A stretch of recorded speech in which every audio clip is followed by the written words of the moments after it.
दोस्तों रेल विकास निगम लिमिटेड की बात करें, यहाँ पे दो बड़ी गुड न्यूज निकल के आ रही है। एक तरफ तो रेल विकास निगम लिमिटेड ने एक नई सब्सिडीज कंपनी बनाई है और दूसरी तरफ अगर आप देखें तो एक सेंट्रल रेलवे की तरफ से एक नया ऑर्डर इनको मिल चुका है।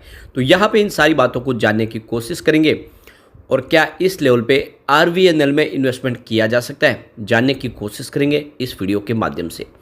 दूसरी तरफ अगर हम Indian railway finance corporation limited यानी आईआरएफसी की बात करें तो यह कंपनी का कारोबार वाकई में बहुत ही शानदार है। यह रेलवे की इंफ्रा कंपनियों को फाइनेंस प्रोवाइड करती है, चाहे आरवीएनएल हो, कोंकण रेलवे हो, रेलटेल हो, इन सबको फंड प्रोवाइड करने का काम करती है। और जैसे इन कंपनियों को लगातार बड़े ऑर्डर मिल रहे, इसका सीधा फायदा आईआरएफसी को होता है। और अब Q4 भी आने वाला है, तो क्या Q4 के पहले आईआरएफसी में इन्वेस्टमेंट करना चाहिए? क्या है बड़े फंड हाउस का रुझान स्टॉक को लेकर, वो भी जानेंगे इस वीडियो के माध्यम से। लेकिन फ्रेंड उससे पहले अगर आप पहली बार हमारे चैनल पे आए तो चैनल को सब्सक्राइब कर दीजिए, एक बेल आइकॉन दबा दीजिए ताकि जब भी नया वीडियो बने पहला नोटिफिकेशन आपको मिले। वीडियो पसंद आए तो लाइक से जरूर कीजिए। चलो फ्रेंड्स वीडियो स्टार्ट करते हैं। मैं हूँ आपका दोस्त SV दवे और हमारे अपने चैनल ऑनलाइन कमाई में आपका बहुत बहुत स्वागत है। तो सबसे पहले आरवीएनएल के कारोबार की बात कर ले तो आज 264 पर क्लोजिंग थी, जहाँ पे 0.095% की तेजी थी। कह सकते कि लगभग फ्लैट क्लोजिंग हुई है। इंट्राडे में 270 का हाई भी बना और 262 का लो भी बना। इसका मतलब यह कि दिन में गिरावट भी हुई और काफ़ी अच्छी तेजी बनी, अंत में लगभग फ्लैट क्लोजिंग रही। अब यहाँ पे जो बड़ी अपडेट निकल के आ रही है, रेल विकास निगम लिमिटेड ने एक्सचेंज को जानकारी दी कि उन्होंने एक नई सब्सिडीज कंपनी बनाई है, आरवीएनएल इंफ्रा मिडिल ईस्ट, और ये कंपनी ओमान के अंदर कारोबार करेगी। तो आप देख ही सकते हो कंपनी लगातार बहुत सारी ग्लोबल कंट्रीज़ में लगातार अपने बिजनेस को बढ़ा रही है और काफ़ी सारे जॉइंट वेंचर्स भी इन्होंने कर लिए। ऐसे में आप समझ सकते हो इसका जो बिजनेस है वो बहुत तेज़ी से बढ़ता हुआ दिखाई देगा। तो ये एक फ्रेश इन्होंने नई सब्सिडीज कंपनी बना ली है ओमान के अंदर, जो आने वाले समय कंस्ट्रक्शन के काम करेगी।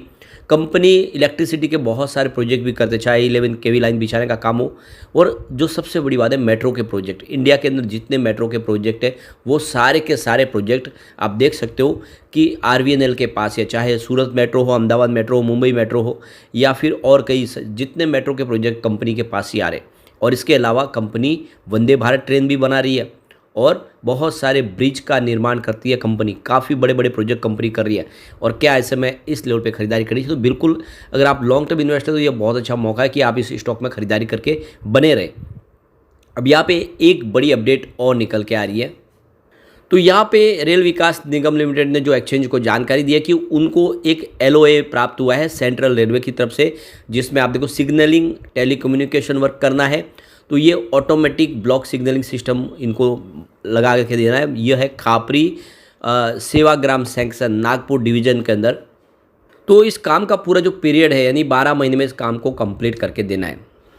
अब इस प्रोजेक्ट की टोटल कॉस्ट अगर आप देखें तो GST के साथ 47 करोड़ 36 लाख 54,438 पैसे, ये इस प्रोजेक्ट की टोटल कॉस्ट है।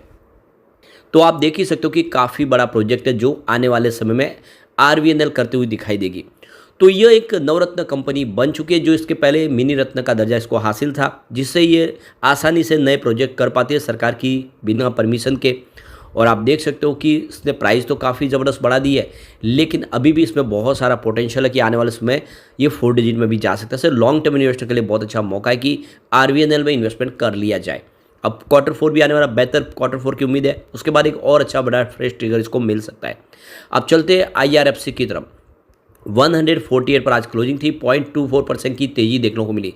वैसे इंट्राडे में 152 का इसने हाई बनाया और जो लो है वो 147 का है, यानी कल की क्लोजिंग के आसपास गया। 152 का ज़बरदस्त तेजी का वातावरण बना, लेकिन ऊपर के लेवल से कुछ प्रॉफिट बुकिंग देखने को मिली। अब इसकी परफॉर्मेंस को देखें तो 1 अप्रैल को स्टॉक 144 के आसपास था, जहाँ पे 1.7% की तेजी बनी।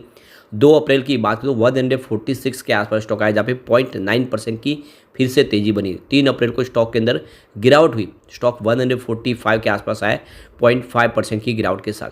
4 अप्रैल को फिर कुछ गिरावट देखने को मिली, स्टॉक 143 के आसपास क्लोजिंग दी, जहाँ पे 1.1% की गिरावट हुई।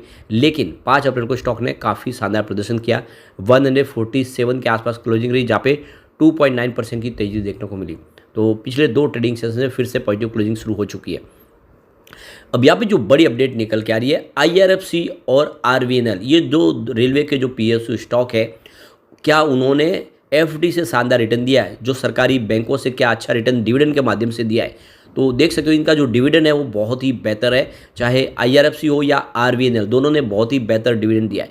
और इनको जब PSU बैंक के FD से कंपेयर करते हैं पिछले 1 साल के हिसाब से जो रिटर्न है, तो जो बेहतर रिटर्न दिखाई दे रहा है वो इनके डिविडेंड का दिखाई दे रहा है। यानी डिविडेंड के मामले में FD जो देती है PSU बैंक, चाहे SBI हो या दूसरी और सरकारी बैंक, उनके मुकाबले इसका रिटर्न बेहतर है, ये क्लियरली समझ में आ रहा है। तो जिन्होंने यहाँ पे निवेश किया हुआ है वो डिविडेंड के माध्यम से ही काफ़ी अच्छा रिटर्न पा रहे हैं। तो बैंकों में FD करने की बजाय अगर IRFC, RVNL जैसे शेयरों में निवेश करें तो एक तो शेयर की प्राइस बढ़ती है, उसका हमें फ़ायदा मिल रही है, साथ में जो डिविडेंड है वो FD के लेवल से अच्छा मिल रहा है। तो ये बहुत अच्छी गुड न्यूज़ है ऐसे स्टॉक में दाव लगाने के लिए। अब यहाँ पे जो टेक्निकल एनालिस्ट है वो भी बुलिश है IRFC को लेकर। तो यहाँ पे चॉइस ब्रोकिंग के मंदार भोजने और देवेंद्र मेहता इस समय स्टॉक को लेकर बुलिश है। उन्होंने यहाँ पे देखो इसका जो टारगेट रखा है, देख सकते हो कि 170 का टारगेट दिया है और ख़रीदारी के लिए कहा 140 से 147 के आसपास, यानी 140 से 147 के आसपास खरीदारी करने का मौका है। आपको इस लेवल पे खरीदारी करनी चाहिए और आपको इसमें एक स्टॉप लॉस भी लगाना चाहिए, 135 का स्टॉप लॉस लगा लेना चाहिए। तो यहाँ पे आने वाले समय आपको 21% का अपसाइड मूवमेंट देखने को मिल सकता है। तो देख सकते हो कि जो मार्केट एक्सपर्ट है वो बुलिश है और एक ट्रिगर का इंतजार कर रहा है। स्टॉक तेज़ी से दौड़ते हुए इस बार फिर से बड़ी तेज़ी के साथ 200 को पार करने को तैयार है। अब चलते कुछ बड़ी डील की तरफ, बड़े फंड हाउस का क्या रुझान है उससे पता चलेगा हमें। तो सुबह 9:15 पर 150 की प्राइस से 4,44,000 शेयरों की खरीदारी हुई। फिर उसी समय 9:15 पर 150 की प्राइस से 5,07,000 शेयरों की खरीदारी और हुई। तो उसी समय 9:15 पर 150 की प्राइस से 5,02,000 शेयरों की बिकवाली हुई। उसके बाद 9:17 पर 151 की प्राइस से 4,09,000 शेयरों की फिर से बिकवाली हुई। तो 9:50 पर 149 की प्राइस से 3,41,000 शेयरों की एक खरीदारी हुई। उसके बाद 10:08 पर 148 की प्राइस से 2,69,000 शेयरों की बिकवाली हुई। तो फिर 10:17 पर 148 की प्राइस से 4,80,000 शेयरों की एक बिकवाली और हुई। यानी बड़े फंड हाउस का रुझान बिकवाली की तरफ दिखाई दे रहा है और उस वजह से शेयर की प्राइस नीचे आई। उसके बाद 1:28 पर 147 की प्राइस से 2,34,000 शेयरों की खरीदारी हुई।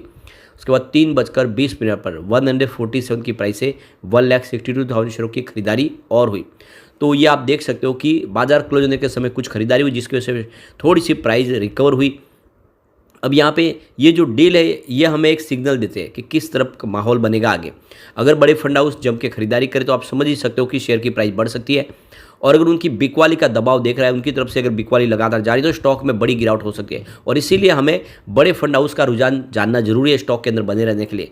तो ये डील बहुत सारे हमें इशारा कर देती है कि हमें आगे क्या रणनीति अपनानी चाहिए IRFC जैसे शेयरों में।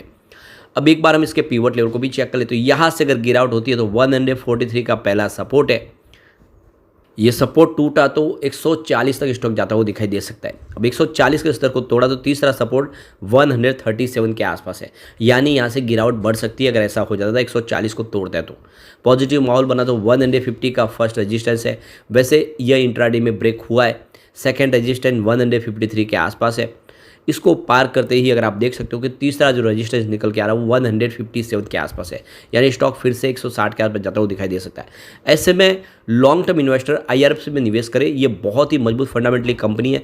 लेकिन फ्रेंड, कोई भी इन्वेस्टमेंट करने से पहले अपने फाइनेंशियल एडवाइजर से बड़े ले ले या अपना खुद का रिसर्च करें, क्योंकि मैंने वीडियो आपके एजुकेशनल पर्पज के लिए ही बनाया। वीडियो पसंद आए तो लाइक से जरूर कीजिए और चैनल को सब्सक्राइब कर दीजिए। Thank you friend.